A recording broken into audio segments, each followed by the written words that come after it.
Tamil cinema திரையுலகின் முதல் super ஸ்டாராக திகழ்ந்த MK தியாகராஜ பாகவதர் நினைவு தினம் நேற்று அனுசரிக்கப்பட்டது. தமிழ் ரசிகர்களின் கனவு நாயகனாக திகழ்ந்த அவரை பத்தின ஒரு செய்தி தொகுப்பு. 1944ஆம் ஆண்டு திரைக்கு வந்து பட்டையை கிளப்பிய படம் ஹரிதாஸ்.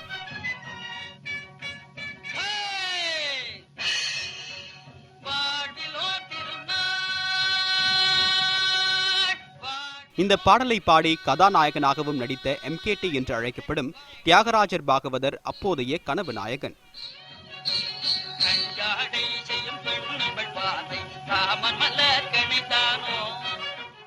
MKT என்று அழைக்கப்பட்ட மாயாவரம் கிருஷ்ணமூர்த்தி தியாகராஜன் 1910ஆம் ஆண்டு மார்ச் 1ஆம் தேதி கிருஷ்ணமூர்த்தி மாணிக்கதம்பாள் தம்பதிக்கு மயிலாடுதுறையில் பிறந்தார்.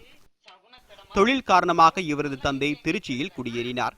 இசையில் ஆர்வம் கொண்ட தியாகராஜ பாகவதர் சிறு வயதில் திருச்சி ரசிக ரஞ்சன சபாவில் அரிச்சந்திரன் நாடகத்தில் லோகிதாசனாக நடித்தார்.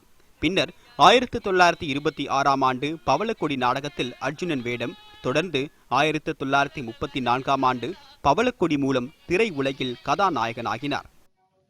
இப்போதும் கூட அவரது பாடல்களை பாடிக்கொண்டிருக்கும் ரசிகர்களும் இருக்கிறார்கள்.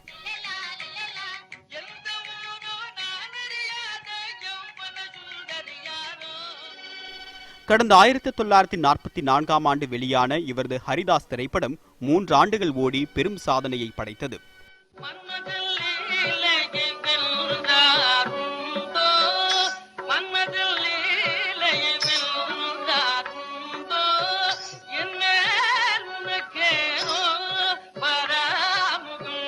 விதிவசத்தால் லட்சுமிகாந்தன் கொலை வழக்கில் MKT கைது செய்யப்பட்டு 4 ஆண்டு சிறைவாசத்திற்கு பிறகு குற்றமற்றவராக விடுதலை செய்யப்பட்டார். பின்னர் உடல்நலக்குறைவால் 1959ஆம் ஆண்டு நவம்பர் 1ஆம் தேதி சென்னையில் இறந்தார். அவர் இறந்து பல ஆண்டுகள் கடந்துவிட்டாலும் அவரது நினைவுகளோடு வாழ்கின்றனர் அவரது ரசிகர்கள். நடிகர் சங்கத்தில் என்னை பொறுத்த வரைக்கும் கேட்டிங்கன்னா, நடிகர் சங்கம் இவர் தமிழ் திரையுலகோட முதல் சூப்பர் ஸ்டாருங்க. இவருக்கு அவங்க ஒரு விழா மாதிரி எடுத்து ஒரு நினைவு தின நிகழ்ச்சி அல்லது பிறந்த தினம் இது மாதிரி அவங்க செஞ்சாங்கன்னா ரொம்ப சந்தோஷப்படுவோம். அதை சந்தோஷப்படுற முதல் நானாக தான் இருப்பேன்.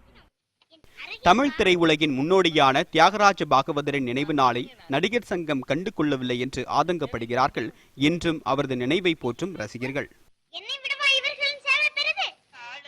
ரசிகர்கள் அவரது சமுதாயத்தினர் என்று விரல் விட்டு எண்ணிவிடும் எண்ணிக்கையிலானவர்களே MKT சமாதியில் அஞ்சலி செலுத்தினர். சாதாரண குடும்பத்தில் பிறந்து திரை உலகின் உச்ச நட்சத்திரமாக உயர்ந்த அவரின் சாதனை இன்றைக்கும் போற்றப்படுகிறது.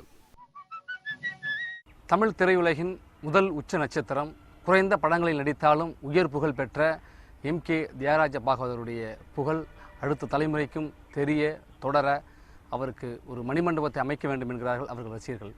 அதற்கு நடிகர் சங்கம் முயற்சி எடுக்க வேண்டும் என்பதே அவர்களுடைய எதிர்பார்ப்பு. ஒளிப்பதிவாளர் சரவணகுமாருடன் ஜோ மகேஸ்வரன், நியூஸ் 18 தமிழ்நாடு, திருச்சி. சரி, அடுத்ததா சிவகங்கை மாவட்டம் குறித்த ஒரு செய்தியை பார்க்கலாம். சிவகங்கை மாவட்டம் தேவக்கோட்டையில ஓட்டுநர் நடத்துனரோட புதிய முயற்சியால அரசுக்கு வருமானம் அதிகரிச்சிருக்கு.